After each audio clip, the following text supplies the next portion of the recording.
This video is brought to you by Miniature Market. Thousands of board games, discounted prices, miniaturemarket.com.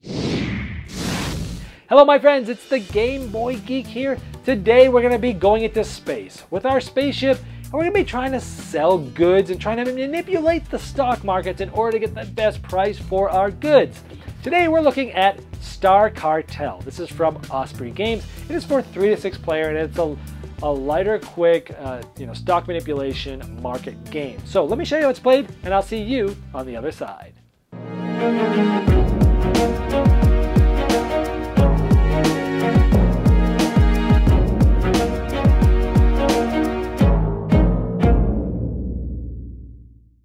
In Star Cartel, you're going to be manipulating a market, causing different items to go up, some to go down, and you're trying to get it, and over the course of the game, these are going to be moving up and down. At the end of the game, for every card you have, regardless of the number, is going to be worth whatever it is. For example, this floor, at the end of the game, each of these cards are going to be worth $7. Whoever has the most money at the end wins. So how do you manipulate your market, and how do you get these cards? Turns are very simple.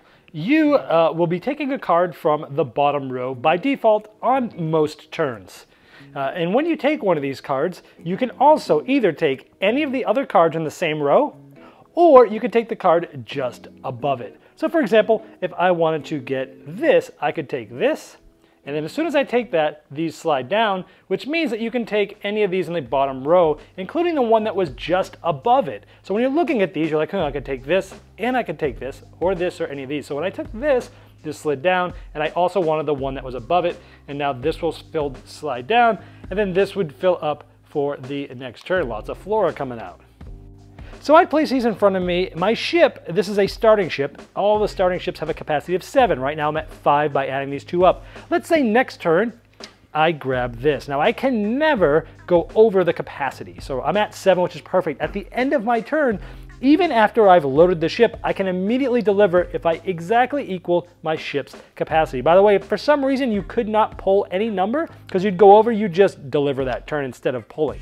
So, but here I have 7. I've got a choice to make. So first of all, the highest number here is going to go up 2 in the market. Regardless of the number of this, the highest one always goes up 2. In this case, it's the blue crystals. So here the blue crystals would go up 2. Now here I get to choose because it's tied. The lowest number after all of them are added will go down 1. Again, regardless of the values, the lowest always goes down 1, the highest always goes up 2. So I have a choice because these two are tied for the lowest. One of them I can choose to go down 1. And in this case, let's say, since I see a lot of flora out there, let's make food go down 1. Now the ones that go up and down get discarded. So in this case, we're going to make food go down 1. So it's only worth 2 right now. Now at this point, since I only have 1 set left, I would take this and be able to put it face down in front of me. I can look at it at any time. However, if I had another set, let's say I had a ray gun, I could then decide, since I decided to make food go down 1, I could decide which set to keep and which one to discard regardless. So in this case, yeah, let's say I discard the ray gun, I get to keep this, I put it face down. By the way, if you have multiple cards of something and it didn't get discarded by being the lowest or the highest, you get that too. So let's say in a different example, I actually had 2 of these. I'd already discarded the highest, I had already discarded the lowest. Let's say I had this and I had this. Well, this is the highest, it gets discarded and moves up 2. This is the lowest. Of course, this was tied with this, but I decided to say that was the highest. This one got discarded because it was the lowest. I would get to keep 1 set, so I would actually get to keep both of these cards.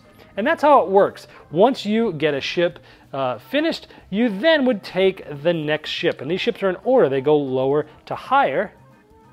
And a lot of these ships have special abilities on the backside that you can choose to use or not. If you want to play an advanced game, I recommend playing with them. Like for example, when delivering, after resolving the largest and smallest sets, you can stash an additional set. As opposed to keeping 1 of these sets, you can actually keep a second set, which is pretty big. When delivering, you can move the largest set down 2 or the smallest up 1. But you can't do both. That's changing how the mark's manipulated. Before you load, you could choose to discard all of the cards in one of the rows of the hub. The first contraband card you pick up when loading may be from any row. So you can pick from the highest row, the middle row, something like that. So they give you different things. The game will end. Some of the ships towards the end have money value. The game will end when the last ship is taken. Everyone else will get a turn to load and to deliver. There's some different rules on how the delivery works in the last round. I'm not going to go into those details, but whoever has gotten the last ship will get $35. Everyone else will get the amount that's on their ship. To that, you would add all of your money. Now, as I showed you before, each of the cards that you have is worth whatever it is. One thing I have not shown you yet is that as you manipulate the market, if you have something go up 2, so for example, let's say crystals was the highest someone delivered, it would go up 2, it goes up 1, and it actually crashes and goes all the way to the bottom. So you can really manipulate the market bad. If something's low and it goes lower, it just stays there, but you can cause a crash. Wherever these are at the end of the game, each of those cards is worth that much. You add that to your ship total. Whoever has the most is the winner. All right, there is Star Cartel. Well, first to say, this is a fun, light stock market game. The mechanisms are very easy, so super simple rules, but plenty of depth. If you've seen my videos before, you know I love this thing I've come up with called the depth to complexity ratios, meaning how deep is the game with how little complexity is there. This game does not have a lot of rules. You're like taking a card, maybe 2, and maybe you're delivering it, throwing away the highest and the lowest, manipulating the market, keeping a set, that's it. But it's really interesting, and there's a lot of things I really liked about this. Strategies change throughout the game. You might be starting off going for food. People start driving the price up, and then people start driving it down. Other people are driving something else up. And then someone crashes the food. Maybe it went up too high. Now you got to work on something else. Maybe you're watching other people getting to things. Maybe you're looking at the board and seeing there's a bunch of a certain type coming out, like flora, and you're like, there's going to be a lot of people gathering this stuff. Maybe I should jump on that now. You start, so a lot of decisions, and you got to be able to switch and change on the fly, and I like that about this. I love that there's different alliances with different people in stocks. Someone goes in to buy something, and they push it up, and you're like, okay, I'll buy some of that. Next time I'll push it up for you. And you start having these alliances with the different players where some of you want the same stock to go up, some of them don't. Some of them might try to stay away from it for the rest of the game. Some of them might at the end go, oh, you know what, I'll jump on that. I mean, one of the last games I played, Flora was this thing that the two other players were jumping on like crazy.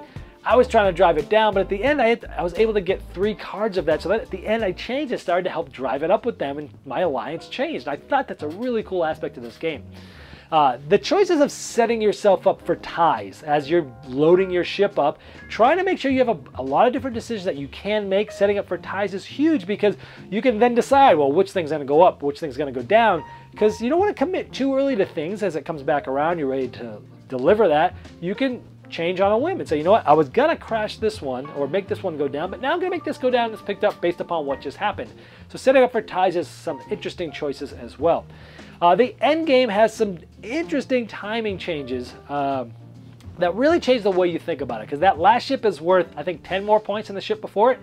So that's like a 20-point swing if they got it versus you. And it's big because as it gets towards the end, you're trying to look and see where people are at and trying to figure out, should I just go for a big thing here and try to get that ship, time it right? Do I really want to go for the stock that I'm trying to get, but that might slow me down, I won't get the ship? Or should I take some that I think is going to be worth less money, but I'll have a better chance of getting a big ship? So the ending is really cool too. So a lot of things I liked about this game.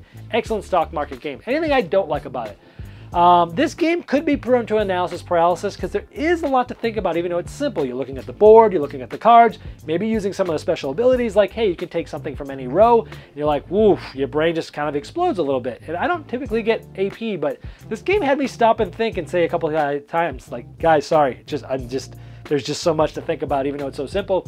So it can raise AP, analysis paralysis, just be warned of that. Sometimes you'll be making some mistakes where you'll pull this card, then you'll pull this one, then you'll go to put it, then you'll be like, oh, I did the math wrong. Actually, I can't take that. I'm overbooked. Where did these go again? Sometimes sometimes it's hard to reset if you make mistakes. So just maybe I wish they would have had like little tokens that you could have placed on the cards, so that you can then add it together. And if you couldn't place it, then you don't have to remember where things went. Last thing is the token icon that shows you which token is going to move for each of the goods. I wish that was also on the little cards, because sometimes you're looking at the cards, you're adding up, you want to look at the board real quickly and see which one's moving.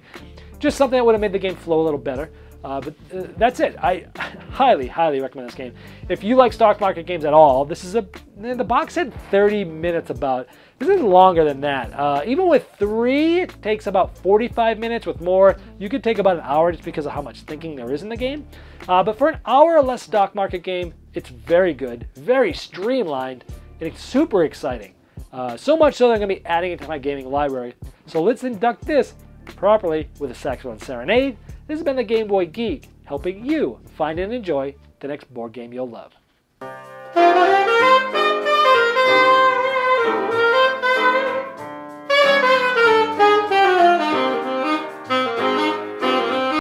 This video was sponsored by Miniature Market's Review Corner. The Review Corner features podcasts, video, and written game reviews by gamers for gamers. Miniature Market, the online gaming superstore. Thousands of board games, discounted prices. Check them out at miniaturemarket.com.